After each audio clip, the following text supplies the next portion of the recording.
In light of current events, I felt like I needed to say something before the last video that I recorded. Black Lives Matter, and I'm going to leave a link to a website with a bunch of different funds that you can donate to if you're able. If you can send me a screenshot of your donation on Twitter or Instagram, which is linked in the description down below, along with your address, and I will make you a candle of your choice. If you can't donate, there are tons of petitions you can sign on that link as well. Along with that link, I will be including information about the Blackout Buddy Read, which is hosted by Books with Shay. This serves to educate people on how to be anti-racist, and I will be doing my best to join. I encourage you all to do the same. One of the books is available on Scribd, and I bet you can find them at the library too if you can't afford to buy them. With that all being said, though, here is the video. Alright fam, so today I'm coming at you with the breakfast book tag created by none other than Kathy Trithart. I will leave her video in the description down below. She tagged me in this a while ago and I said I was going to do it and I never did it, and then I got a request. Hey, you should do the breakfast book tag, and I was like, you know what, I should. So I'm doing it now. The first question is coffee, which is a book that is hot but not scalding. Or in other words, a book that has some steamy scenes, but not like explicit smut scenes. You feel me? So I'm going with The Fever King. So in case you are not aware, this book has a lovely slow burn romance in it that accumulates in a steamy but not explicit smut scene. It's real good. And there's immediately angst that happens afterwards, so don't get too comfortable with it. The next question is Bagel, a book that is so good that you can forgive the plot holes. And I feel like my answer is going to be fairly obvious if you know anything about me. And my answer is All for the Game. So, it starts with the Foxhole Court. That's probably what you're most familiar with. But honestly, the entire book series has some plot holes in it, but I love it a lot. My favorite is actually The King's Men. So I don't care that it's unrealistic, and I don't care that it's ridiculous in some people's eyes. I love it a lot, and I would honestly die for these characters. So I can definitely forgive some plot holes. The next one is Serial, which is a book that is best consumed quickly, and I went with another series for this. It's a graphic novel series, and that is Fence. So, Fence, I think, should be consumed in one sitting because it's so good. I think you should buy all 3 volumes and then read all 3 volumes at once. I don't know when volume 4 is coming out, I just know when the novelization is coming out, and I'm pretty sure it's actually sometime this month. Anyway, you should consume Fence quickly because it's really fucking good. The next one is Toast, which is something that got a little dark, but since it's toast, you don't want it to get too dark, so I can't pick something like The Fever King or All for the Game, because those books are too dark. So instead, I went with Every Hearted Doorway by Seanan McGuire. So, this book has a murder mystery element in it, and it also features a main character who comes from an underworldly type world. So by that nature, you're gonna have some dark shit in it. But it's not too dark. There's no triggering content in this book. It's quite a good book. It's the perfect darkness for toast. Next is Oatmeal, or a book that makes you feel nice and warm. I don't actually like oatmeal, so oatmeal does not make me feel nice and warm. But a book that makes me feel nice and warm is another graphic novel series, and that's Check Please. So, Check Please is fucking adorable, and you can't really get much more adorable than Check Please. Like, I mean, there are some, like, darker moments, but it's, like, nothing. It's even compared to Every Hearted Doorway, it's nothing. So, like, it's so good. It makes me feel so nice and warm, and everybody should read it because you can read it for free online because it's a webcomic, but you should also buy the books. Next is Juice, which is to pick a juice, your favorite juice, and then tell us a book that relates to that. I don't like many juices. I don't like apple juice. I don't like orange juice. I don't like grape juice.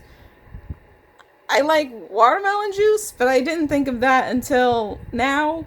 So my answer is actually this monster juice that I got, and it's like a fruit punch themed. So obviously I had to get a book that like has red on it. This is a pretty good match. I don't know, y'all.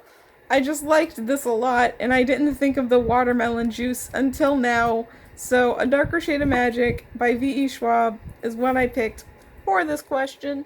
And if you don't know what it's about, I don't know where you've been hiding. And I also haven't been giving summaries for any of the other books, really. So, just know that it has multiple Londons in it, and it's really fucking cool. Next is an egg/tofu scramble, and that's to name a memoir. And so I picked Genderqueer, which is like, when I read it, I felt like I was reading a fun home for me. Like, I'm not a lesbian, so obviously I didn't like get that much from fun home like lesbians do. But like Genderqueer is about somebody who is ace and genderqueer. I mean, I'm non-binary, so it's basically, you know, almost the same thing. Also, I'm ace, so there's that. And so I really felt like it like resonated with me a lot, and like I could be like, oh yeah, I had that experience too. Which, you know, is a nice thing to be able to do in memoirs. Next is fancy pastries, a genre you don't read all the time, but you love when you do. And for this, I'm going with historical fiction. Y'all know that I mostly read contemporary and fantasy. That's obvious through my wrap-ups. But I fucking love historical fiction. I want to read more historical fiction, in particular, like, historical fiction that isn't set during ancient Greece.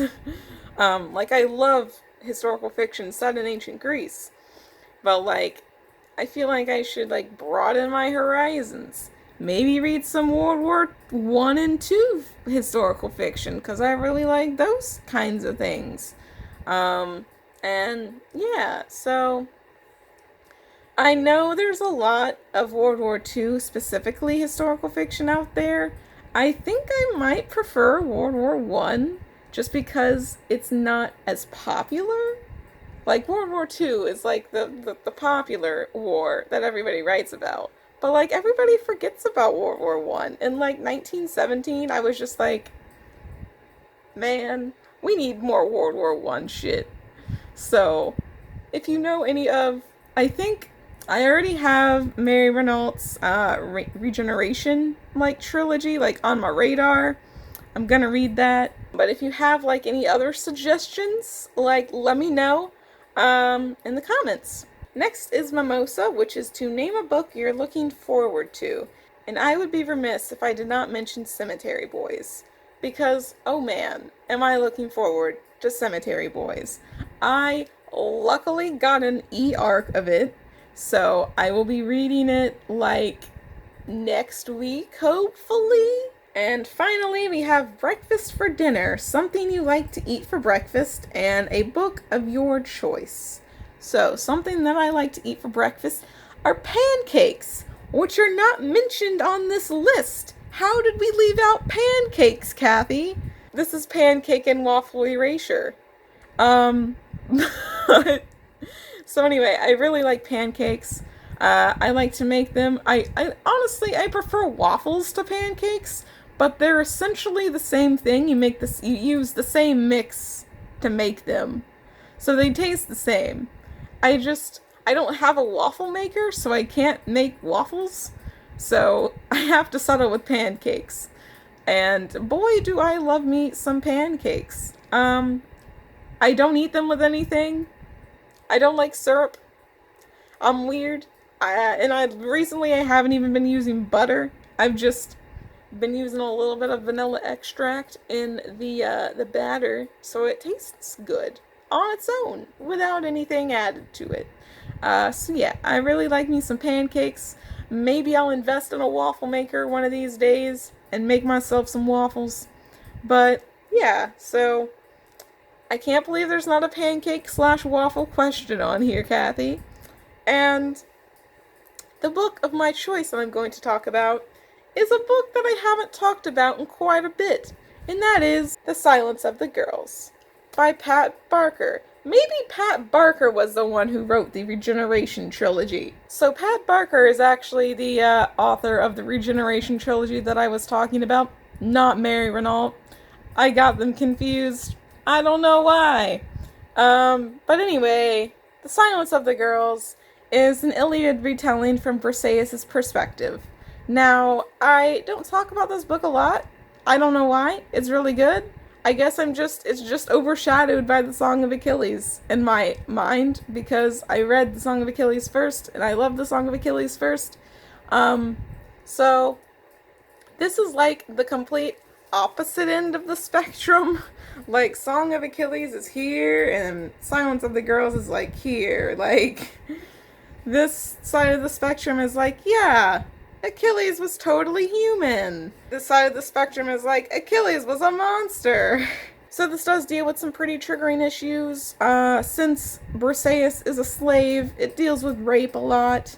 And that's the main triggering issue that I would say it deals with. You would think that since Achilles is portrayed as a straight up fucking monster in this book, that I wouldn't like it as much, you know? Because I love Achilles. But I actually really enjoyed this book. I can separate, I can acknowledge the fact that, from Briseis' perspective, and from a general perspective, honestly, Achilles was a monster. The Song of Achilles is the outlier here in portraying him as not a monster. It's fine. So anyway, I definitely recommend The Silence of the Girls by Pat Barker, the author of the Regeneration trilogy. I can't get over the fact that I thought it was Mary Renault. I'm such a fucking idiot. So anyway, that's all of the questions from this tag, and your fun fact of the day is why are you filming in your vlog position and not on your desk? And that's because there are a bunch of boxes and a TV blocking me from accessing my desk. Why are there a bunch of boxes and a TV blocking my desk, you might ask? It's because I'm moving! I'm moving into a nice 2-bedroom, 2-bathroom apartment with a friend of mine. It's going to be closer to my work, and it's also going to just be lit because it'll just be me and my friend in this apartment just chilling, and we won't have to worry about anybody hogging the living room. I'll finally get living room rights. So, I'm very excited. What I'm not excited about is having to pack all my books, but I've mainly done that because I forgot that a May wrap-up was a thing I should do before packing up all of my books. So you'll get that when I move. So remember to leave me your historical fiction recommendations in the comments down below. And I hope you enjoyed this video, and I will see you in the next one.